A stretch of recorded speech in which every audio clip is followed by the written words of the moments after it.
I want you all to think back to your favorite teacher, whether it's high school, college, even elementary school.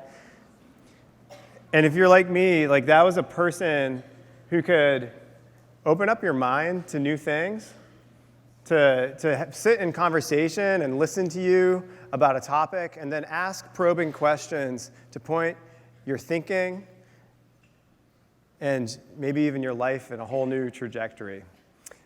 I have the great privilege to introduce Russell Weatherspoon, who is an instructor in religion at Phillips Exeter Academy, where I used to work. And Russell has been that favorite teacher for 4 decades of students at PEA. And even more than being an instructor in the classroom, he is a regular speaker at alumni events. He just returned from a fundraising trip to Brazil with the head of Major Gifts there, and he is here to share his experience and his stories with you all. So, Russell Weatherspoon from Phillips Exeter Academy. What is love? Baby, don't hurt me no more. Nice music. As you should be able to tell from that introduction, I am out of my element. I have spent half the day here listening to these presentations and enjoying them deeply and just saying to myself, but of course this is not my stick. I owe folks like you the opportunity that I've had over more than 4 decades to be spending time with students, to, as Mike was saying, to be able to sit down and to ask them probing questions, walk around campus, get coffee or juice or whatever it is, or be sitting sometimes late at night in a dorm someplace listening either to something philosophical or to something heartbreaking or to something really just flat out funny. And yet I know that so much of what I have been doing pretty much now for all of my adult life is very much caught up, tied up, dependent upon, of course, what you do. And because I'm out of my element in a setting like this, you don't have to worry that you're going to be able to glean some tips from me for how to do what you do better. Actually, I probably just want to make a couple of points over these next 15 minutes or so. And they really begin with a sense of simple gratitude, as I was saying, for what you do. Because what you do makes possible what I have come to love to do. I think Mike, when he gave me a call and asked me to be present for this, and I did a little bit of research on Ray's work, and it is some very, very fine work I see with my own eyes. I came back to him and was like, and you think I can lend what to this? And then he redirected me to a talk that he had heard, which exists online, and it was on one of my favorite kind of lifetime topics, and that is the topic of love. I spend more time at weddings than is reasonable for any human being to do. Most of the time when I'm there, I am officiating. So therefore I end up going to a lot of receptions as well.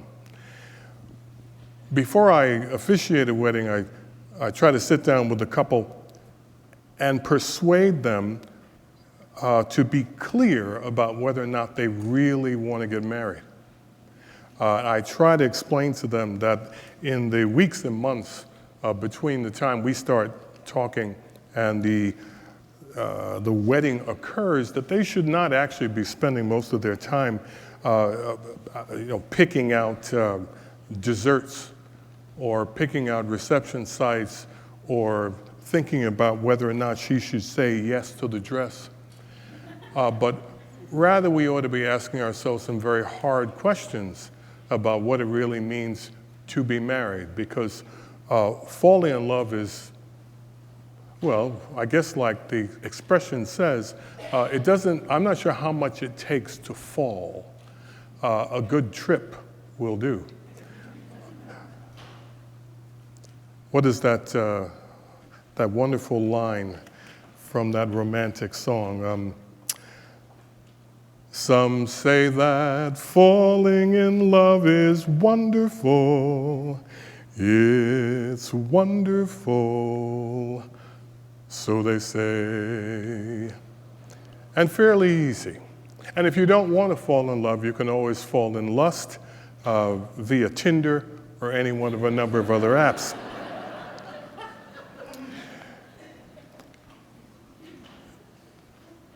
And the trick is that because falling in love is so easy, it only becomes clearer later that loving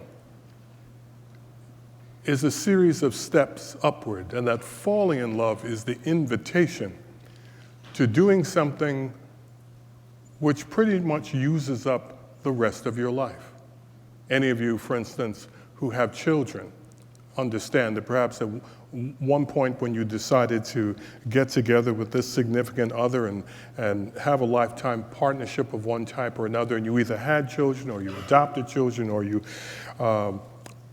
took into your life the children of your partner, but especially those of you who said to yourself, well, the world is only going to be better if I make some myself, because what more could the world need but copies of me?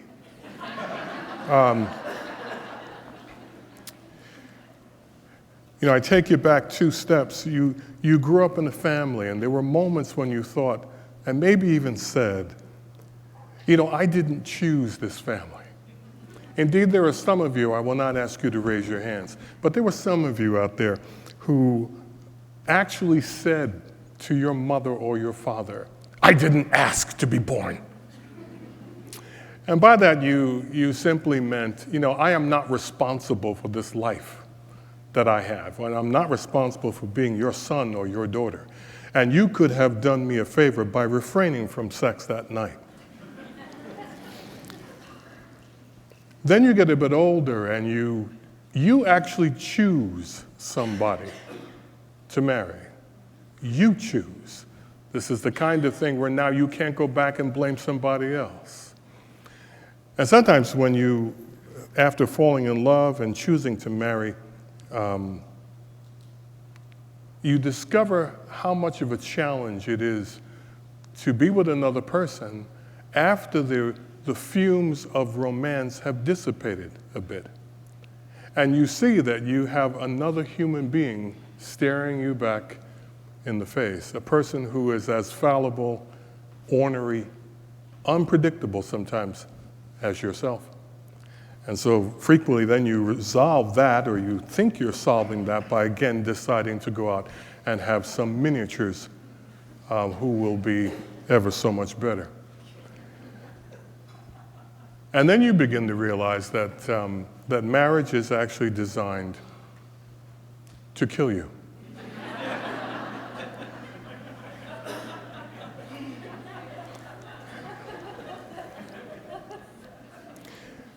It does not do this all at once. And that is why you hear people saying from time to time, I wish I could die. It does not do this all at once. It does this by slow measures. And at some point along the line, you realize that you are giving up your life in slow measures every day to this person you chose to be with and these human beings you chose to make. And you have nobody to blame but yourself. And yet, on the other hand, you also discover that this kind of slow motion dying is what life is about. And there's a sense in which if you have never engaged willingly in this kind of slow motion dying, one way or another, that you really haven't discovered what it means to live.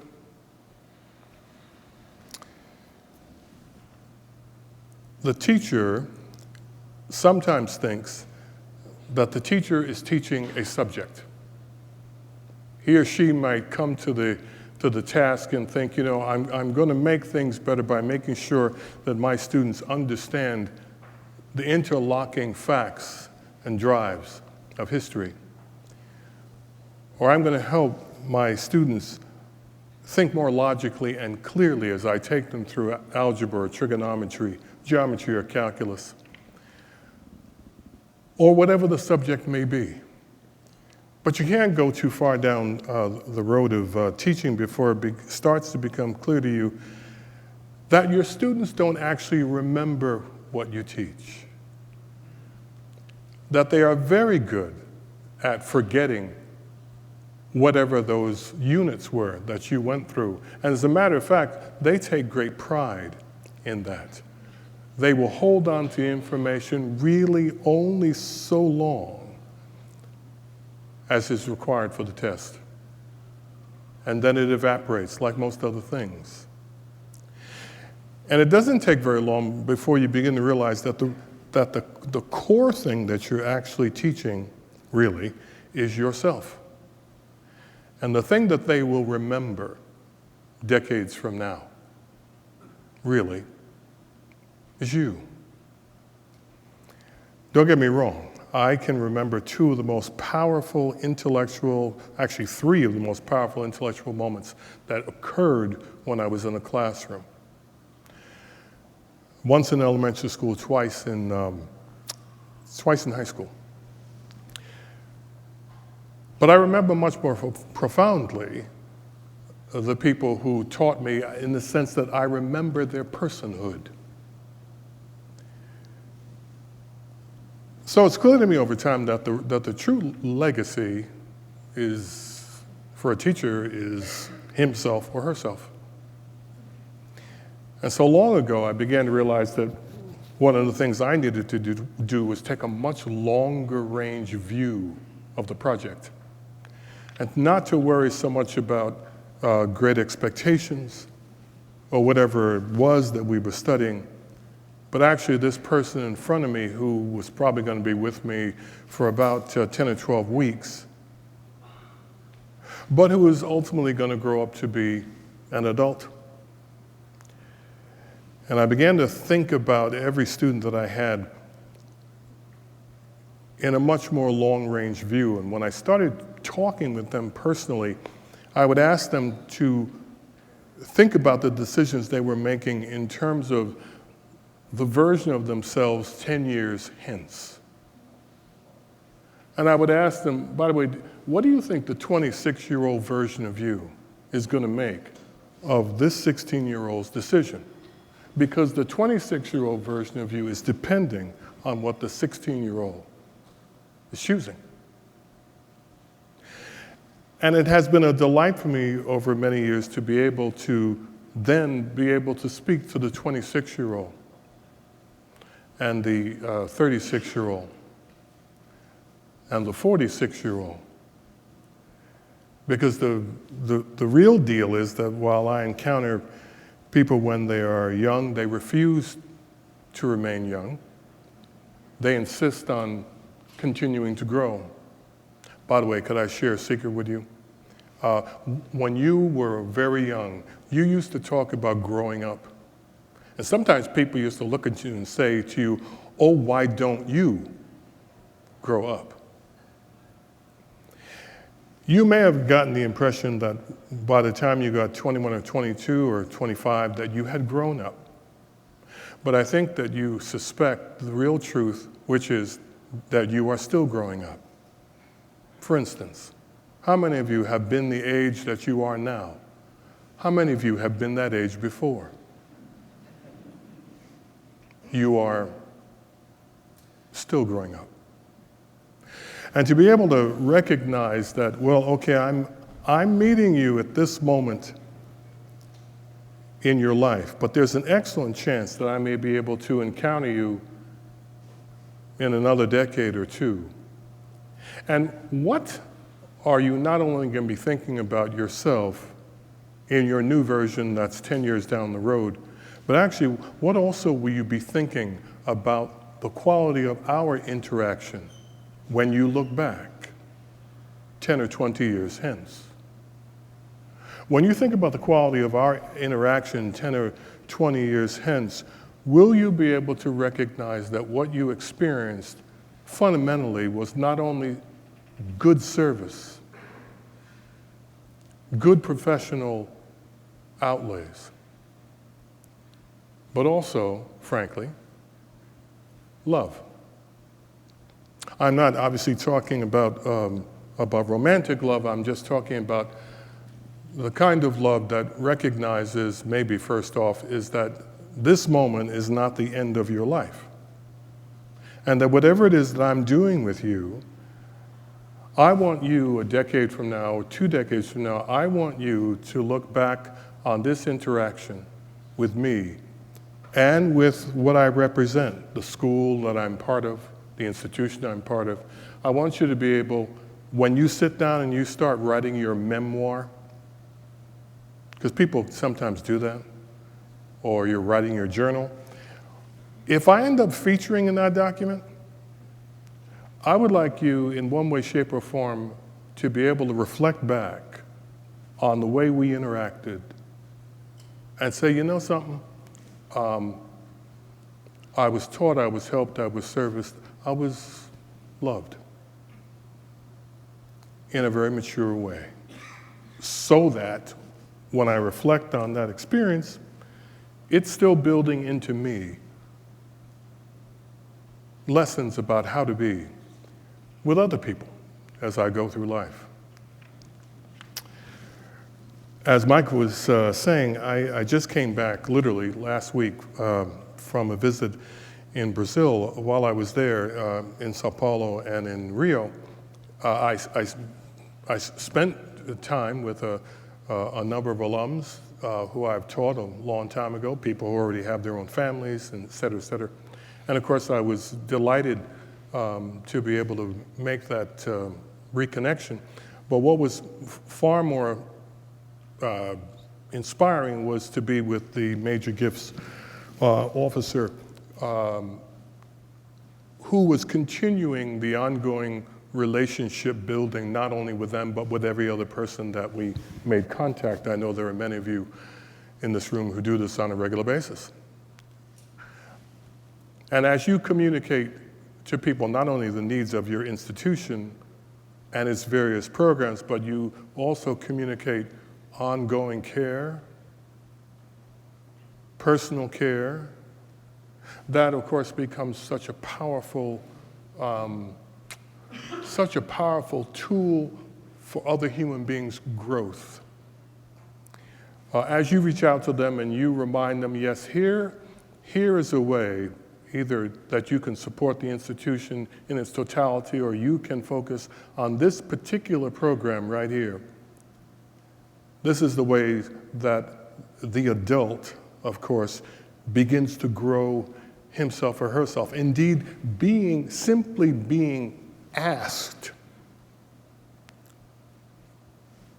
And by the way, I don't do the ask. When I go on these trips every once in a while, I am a spectator, okay? I'm more afraid than the person who's doing the asking. And that's why I don't have the courage to be in your line of work. But I do know that simply being asked, whether the person says yes or no or maybe, or just the ask broadens out that person's sense of responsibility to a wider world. The ask by itself reminds them that they are not here just so that they can show conspicuous signs of financial success. And that no matter what the size of the gift, their participation, their oneness with other people who see that goal, that need, fulfills a powerful need in them.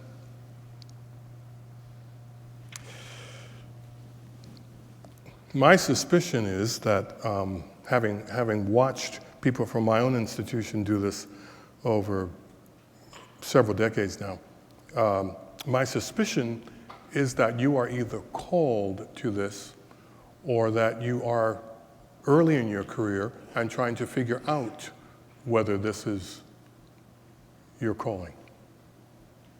And it is a calling. If it is just a job, this is probably not the thing for you.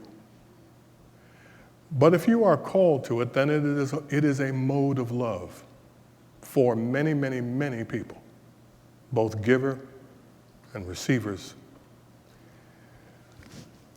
One of my students in my first decade of teaching turned to me one day and said, "You know, Mr. Weatherspoon, you seem like an intelligent person."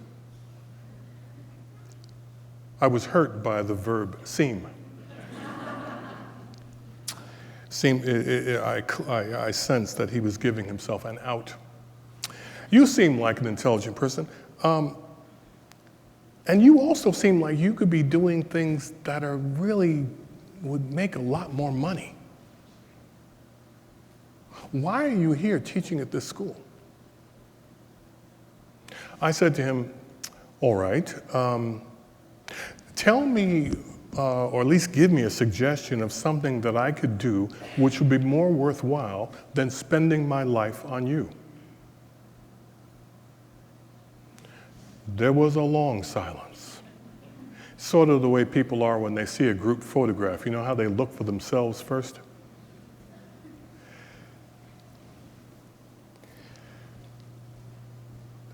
Or I'm reminded of the girl who came out of Memphis, African-American girl who had never been in school with white people at all and came up to Phillips Exeter Academy and found the transition of just simply being with so many white people overwhelming at times. And indeed, when she graduated, let me know that she regretted the fact that she had left her all-black high school down in Memphis and spent the years at Exeter because of all that she thought that she had culturally lost. And I thought about the people and the programs that made it possible for her to be there. But of course, time sometimes moves quickly, and within 3 years of her being in college, she wrote us a gorgeous letter and said, "Remember what I said? Please disregard. I get it now." And as a person who has worked and traveled internationally now for several decades, not only does she come back and tell us that, but she also gives regularly for the sake of young people like herself. In short, I get great pleasure out of being with the people on my campus who do your work. We have a cheer back at Exeter, the students use. It goes, "We are EXETER." And every now and then I remind them that that cheer is only partially true. And that whatever Exeter is, it isn't just the kids who are on campus or the faculty who are on campus or the staff who are on campus in any given year. But rather, it is this enormous family of people who literally, year to year, are making it financially possible for us to sit around and have these wide-ranging conversations, or to walk around the campus or to play football or whatever it is we're doing, that all of us are dependent on this broader international family of people who give. So I just, in the last 15, 20 seconds or so, want to say, A, thank you. B, keep on doing what you're doing. C, if you can sense the ways that you change the lives of young people and adults by what you do, then what you've got is a calling. And I hope you'll continue answering the call. And even though I don't really belong here, thanks.